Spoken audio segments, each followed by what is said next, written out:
Hello दोस्तों, हमारे YouTube channel में आपका स्वागत है। जैसा कि आप ये एक आदेश देख रहे होंगे। देखिए, ये पदभार ग्रहण करने संबंधित आदेश है। अगर अभ्यर्थी इसका पालन नहीं करते तो आपके नियुक्ति आदेश जारी होने के बाद भी उन्हें भर्ती प्रक्रिया से बाहर कर दिया जाएगा।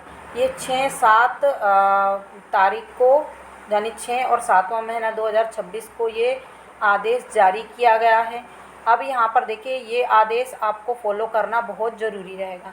माध्यमिक शिक्षक विषय खेल गायन वादन और प्राथमिक शिक्षक खेल गायन वादन नियोजन 25-26 के अंतर्गत अभ्यर्थी को पदभार ग्रहण कराने के संबंध में देखिए, यहाँ पर संचालय ने ये पत्र 3 और 4 जुलाई 2026 के अंतर्गत जारी किया गया है।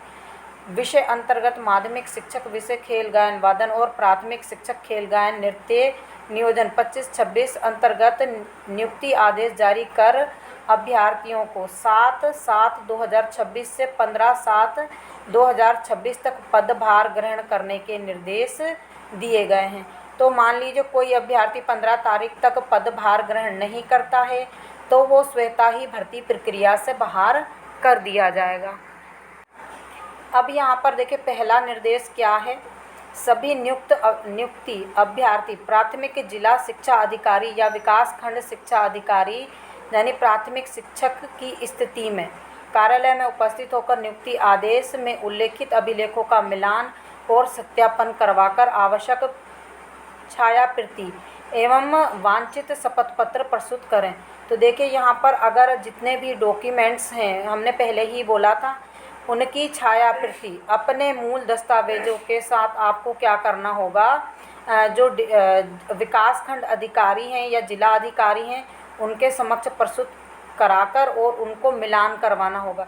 अगर वहाँ पर आपके डॉक्यूमेंट्स में कोई त्रुटि पाई जाती है तो आपको जो आपकी अभ्यर्थता है वो तुरंत निरस्त कर दी जाएगी। तो ये आपको पहली चीज़ क्लियर कर दें कि जो डॉक्यूमेंट्स आपने डॉक्यूमेंट्स वेरिफिकेशन में लगाए थे उन्हीं सभी डॉक्यूमेंट्स को फिर से लेके जाना है और मिलान करवाना है। अब दूसरा पॉइंट क्या है, अभ्यर्थी के आधार कार्ड से पहचान सुनिश्चित करने के पश्चात ही अभिलेख मिलान करें। नियुक्ति आदेश के बिंदु 05 में उल्लेखित सभी दस्तावेज का सूक्ष्मतापूर्ण मिलान करें। अभिलेखों का मिलान में किसी भी प्रकार का संदेह या विसंगति होने पर संचालक को तत्काल सूचित करें और अभ्यर्थी को पदभार ग्रहण नहीं करने दिया जाएगा।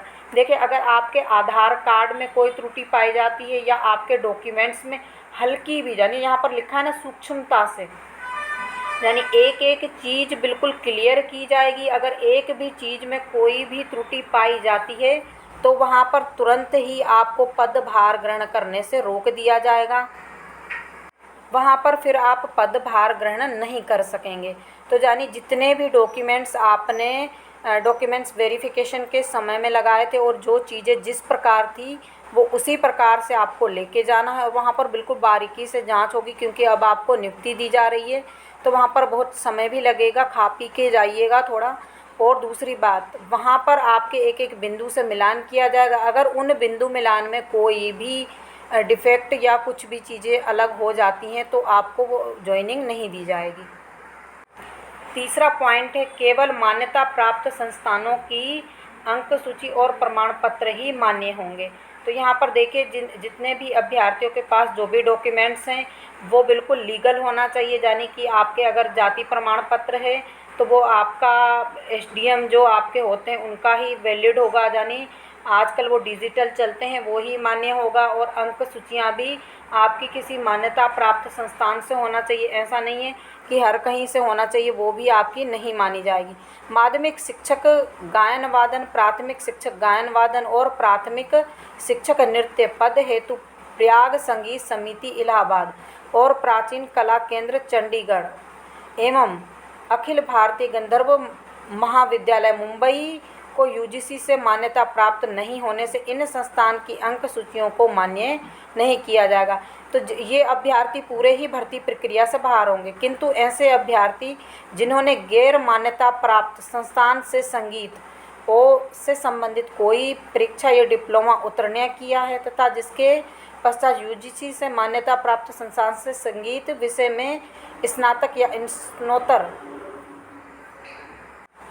उपाधि अर्जित की है उनकी अभ्यर्थता मान्य रहेगी। यानी अगर मान लीजिए आपने इससे भी अगर डिप्लोमा किया है और उसके बाद किसी अन्य जगह से परीक्षा देकर स्नातक या स्नातक किया है तो आपकी अभ्यर्थता यहाँ पर निरस्त नहीं होगी, बल्कि आपको ज्वाइनिंग दी जाएगी।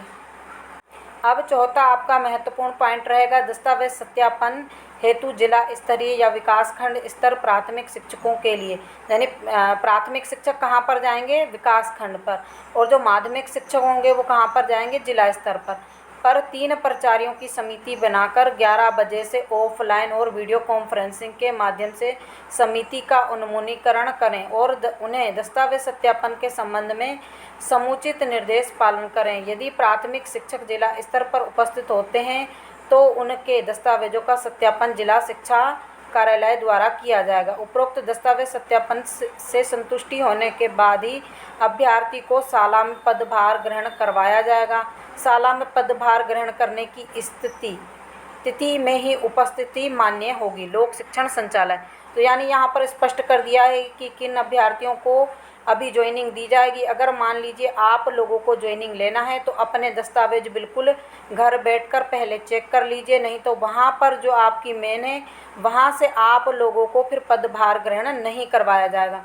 यानी अब जो आपकी लास्ट स्टेज है वहाँ पर जाकर कोई त्रुटि मत कीजिएगा, पहले सभी चीज़ें अच्छे से चेक कर लीजिए, जो निर्देश दिए गए हैं उन्हीं का पालन कीजिए, तभी आप लोगों को ज्वाइनिंग मिलेगी। नहीं तो क्या होगा, यहाँ पर मेन स्टेज पर आकर आपकी जो अभ्यर्थता है उसे ख़त्म कर दिया जाएगा।